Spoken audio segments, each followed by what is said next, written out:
Pemirsa, secara mengejutkan, Kapolri Jenderal Listio Sigit Prabowo mengumumkan Irjen Verdi Sambo sebagai tersangka baru pembunuhan Brigadir Joshua. Verdi Sambo memberikan perintah kepada Brigadir Richard Eliezer untuk menembak Brigadir Joshua dan merekayasa kejadian. Dan untuk pertama kalinya, perwira tingkat tinggi pertama Polri terlibat kasus pembunuhan berencana dengan ancaman hukuman mati.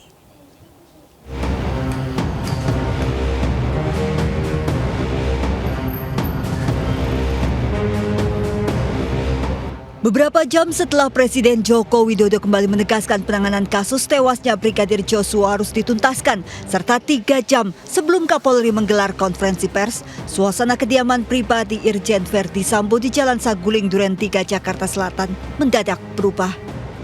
Rumah tersebut tiba-tiba didatangi sejumlah kendaraan taktis, aparat BRIMOB bersenjata lengkap, tim Div Propam serta tim Inavis.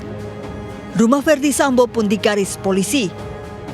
Kecurigaan akan keterkaitan Irjen Verdi Sambo dengan kematian Brigadir Joshua pun terjawab saat Kapolri Jenderal Listio Sigit Prabowo mengumumkan nama Irjen Verdi Sambo sebagai tersangka baru pembunuhan Brigadir Nofriansyah Joshua Huta Barat. Tidak ditemukan fakta peristiwa tembak-menembak seperti yang dilaporkan awal. Tim khusus menemukan bahwa peristiwa yang terjadi adalah peristiwa penembakan terhadap saudara J yang mengakibatkan saudara J meninggal dunia yang dilakukan oleh saudara RE atas perintah saudara FS. Saudara E telah mengajukan GC dan saat ini itu juga yang membuat peristiwa ini menjadi semakin terang.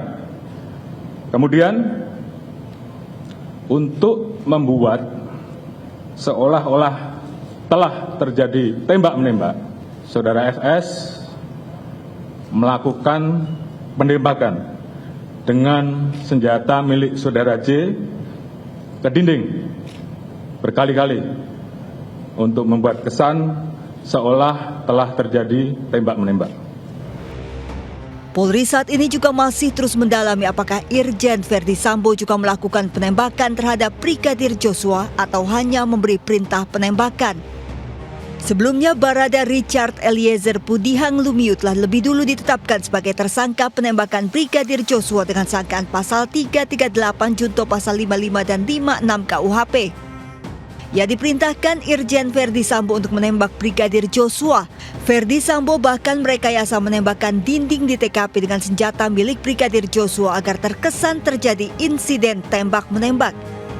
Irjen Verdi Sambo disangkakan pasal pembunuhan berencana dengan ancaman maksimal hukuman mati. Sementara Brigadir Riki Rizal berstatus ajudan dan KM atau Kuat Ma'ruf berstatus sipil sopir istri Irjen Verdi Sambo ditetapkan sebagai tersangka lantaran turut membantu dan menyaksikan penembakan Brigadir Joshua. Dengan ditetapkannya Irjen Verdi Sambo sebagai tersangka utama kasus pembunuhan Brigadir Joshua, kini tinggal menyisakan pertanyaan selanjutnya. Apa motif dibalik pembunuhan berencana Brigadir Joshua dan mengapa sekelas perwira tinggi tingkat pertama Polri ini tega membunuh ajudannya sendiri?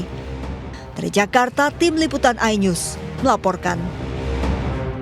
Pemirsa, LPSK telah mendatangi rumah Irjen Verdi Sambo untuk melakukan asesmen terhadap istri Irjen Verdi Sambo, Putri Chandrawati. Namun kondisi psikologi Putri Chandrawati masih trauma.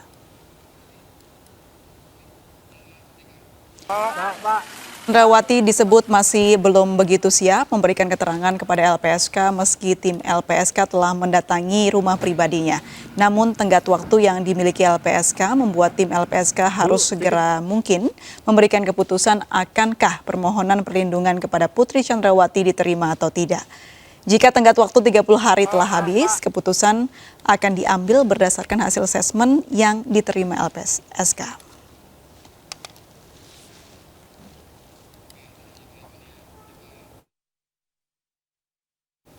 Dan pemirsa, untuk membahasnya sudah hadir di studio Pak Meneger Nasution, Wakil Ketua LPSK. Selamat sore Pak Meneger. Sore, Mbak. Terima kasih sudah hadir di studio Pak. Waalaikumsalam. Kita juga sudah terhubung melalui sambungan Zoom dengan Profesor Adrianus Meliala, kriminolog. Selamat sore Prof. Selamat sore Mbak Putri. Baik, Mbak April. Baik, saya ingin ke Pak Manager terlebih dahulu. Pak Manager, ini Ya. Update terbaru kemarin LPSK mendatangi langsung ya Ibu Putri untuk dimintai keterangan atau mungkin assessment kepada Bu Putri. Perkembangannya seperti apa, Pak? Iya, seperti yang disampaikan kepada publik, Bu Putri itu P kita sebut, itu kan mengajukan permohonan ke LPSK sejak 14 Juli yang lalu, melalui kuasa hukumnya. Berdasarkan permohonan itu, LPSK melakukan sejumlah langkah untuk memastikan apakah permohonan ini memenuhi persyaratan apa tidak. Sesuai dengan Undang-Undang 31 tahun 2014 tentang perlindungan saksi dan korban, itu setidaknya ada 4 yang kita periksa. Satu, kita ingin memastikan apakah yang bersangkutan punya informasi penting, karena ini kan proses peradilan pidana ini. Nah, karena itu kita ingin memastikan status hukumnya sebagai apa? Apakah ia sebagai korban, sebagai saksi, atau pelaku yang mau kerjasama, atau dia pelapor, atau dia ahli. Nah, yang kedua, kita memeriksa tentang catatan medis dan psikologis yang bersangkutan. Nah, karena itu kita melakukan asesmen psikologis. Yang keempat sebetulnya kita ingin melihat yang ketiga, apakah ada ancaman. Lalu yang keempat itu soal catatan rekam jejak, apakah pernah melakukan kejahatan pidana atau tidak. Nah, untuk meminta keterangan kepada yang bersangkutan, kita sudah melakukan upaya-upaya yang semestinya kita lakukan dan kita perlakukan juga buat semua pemohon warga negara. Pertama, kita sudah bersurat secara resmi. Surat itu kita kirimkan, kemudian beliau tidak datang.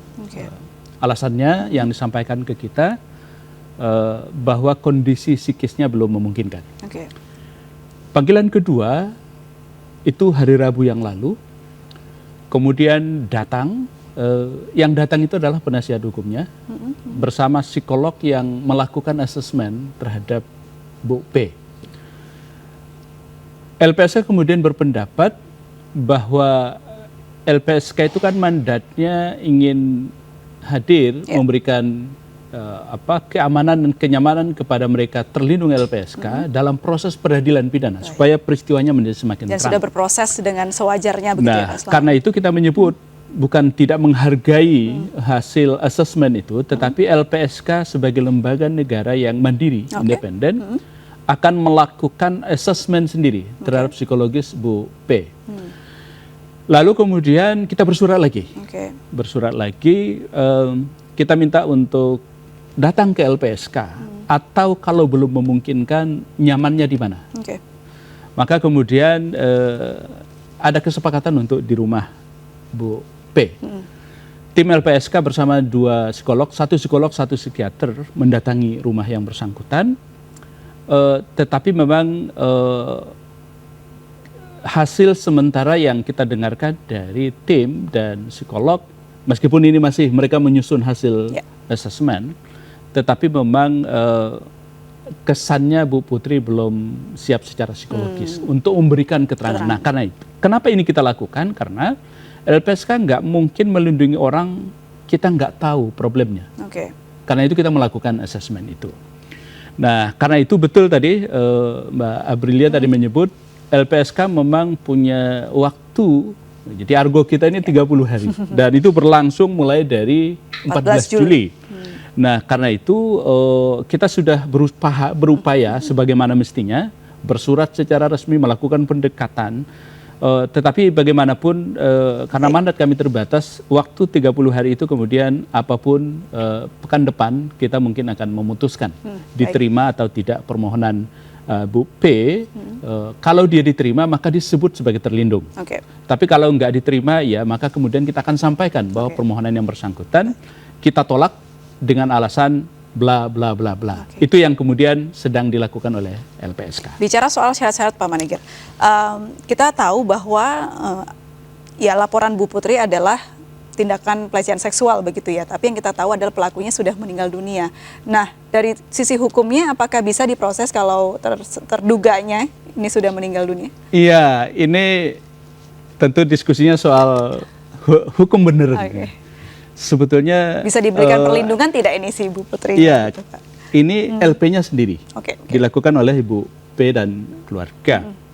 Sebetulnya istilah yang paling tepat dalam hukum itu bukan pelecehan, tetapi kekerasan seksual. Keren seksual. Atau kalau dalam KUHP kita disebut dengan kesusilaan, atau Kesusilaan, ya. sebagian ahli menyebut dengan kesopanan, kira-kira Oke, begitu. oke. Nah, ini LP-nya sendiri. Nah, sebetulnya bagi LPSK silakan monggo diproses oleh para penyidik. Kalau dipandang bisa masuk ke penyelidikan, silakan diteruskan, kan begitu ya. Ya, ya. Nanti setelah penyelidikan, apakah memenuhi unsur untuk masuk ke penyidikan, lanjutkan ke penuntutan. Nah, problemnya tadi Mbak Aprilia itu begini. Mungkin ya, tapi nanti kita menunggu saja. Ya. Kalau misalnya pelakunya siapa? Oke, pelakunya J. J sudah meninggal dunia, maka problem hukumnya adalah apakah orang yang meninggal dunia bisa dituntut apa tidak. Nah, secara hukum memang orang meninggal dunia tidak bisa dituntut. Nah, ini kira-kira LP pertama. Nah, ini buku pertama nih. Kalau buku kedua soal E lain lagi nih. Ini yang kemudian lagi rame juga. Kemudian mungkin nanti kita akan coba bicarakan yang baik, kedua. baik. Tapi tetap LPSK memberikan kesempatan dan hak untuk Ibu Putri ya untuk bisa dilindungi. Karena itu hak. Oke, baik. Kalau saya minta pendapat Prof. Adrianus dari sudut pandang kriminolog, seperti apa Anda melihat ini? Jadi ada dua hal begitu, permohonan atau pelaporan dari Bu Putri mengenai kekerasan seksual yang diutarakan oleh Pak Meneger, yaitu kepada Brigadir Yosua yang sudah almarhum. Nah, ini seperti apa pandangan Anda? Ya, sebelum masuk ke kasus ini, saya ada apresiasi kepada LPSK nih. Apresiasinya begini, tadinya saya berharap bahwa LPSK itu seyogianya menjadi bagian dari peradilan pidana. Ya, jadi dengan kata lain menjadi bagian dari polisi, jaksa, hakim, dan juga LP. Dia lalu tunduk pada sebuah hukum acara yang ada dalam dalam SPP, ya, peradilan pidana, dan kemudian menjadi bagian yang integral. Tetapi kegiatan kali ini atau kasus kali ini memperlihatkan bahwa kelihatannya memang lebih baik LPSK itu tidak menjadi bagian integral dari SPP, agar kemudian ada ruang yang cukup untuk kemandiriannya, independensinya. Antara lain misalnya dengan mengatakan bahwa misalnya dalam hal ini PC tidak perlu dilindungi misalnya. Betapapun sudah ada LP-nya, betapapun sudah masuk LP-nya ke kantor ke Jaksel misalnya, maka tetap dalam hal ini LPSK berada pada koridornya sendiri dalam rangka menentukan apakah iya atau tidak dalam rangka memberikan perlindungan. Jadi saya pikir ini hal yang baik Pak Meneger dalam rangka kinerja LPSK kemudian. Itu yang kedua. Yang pertama, yang kedua adalah bahwa soal trauma atau tidak trauma, menurut saya memang agak tidak konsisten ya antara di satu pihak yang bersangkutan datang ingin dilindungi, tapi kemudian tidak berusaha untuk menampilkan satu sikap untuk memang saya memang perlu dilindungi. Malah kesannya adalah ada yang ditutupi begitu ya Pak? kontras lah sehingga mungkin pada titik itu kita berpikir begini, jangan-jangan ketika kemarin datang ke Polres Jaksel dalam rangka melapor, demikian juga ketika datang ke LPSK pertama kali, itu sebenarnya bukan niat pribadi dari si ibu ini. Sebetulnya lebih didorong, bahkan mungkin diperintah oleh pihak lain yang lebih kuat, sehingga kemudian yang bersangkutan menjalaninya secara setengah-setengah. Ya, dan bahkan ketika kemudian lalu ada tim LPSK sendiri yang kemudian berusaha saya pakai istilah mengkonfrontir begitu ya, maka kemudian kelihatan sekali yang bersangkutan tidak siap. Demikian. Baik. Tapi menurut kacamata Anda, memang Bu Putri ini menjadi satu-satunya saksi penentu ya untuk mengetahui motif sebenarnya ini apa? Iya dong. Jadi saya kira dia dan juga FS akan menjadi orang yang bisa kemudian memperlihatkan apa motifnya. Jadi motif nggak usah diomongin, Mbak, tapi setelah kita kemudian membaca berita acaranya, kita sudah bisa mengambil satu kesimpulan tentang apa yang menjadi motifnya. Saya juga menduga bahwa sebetulnya penyidik sudah tahu apa itu motifnya, tetapi mungkin lebih afdol kalau kemudian di berita acarakan.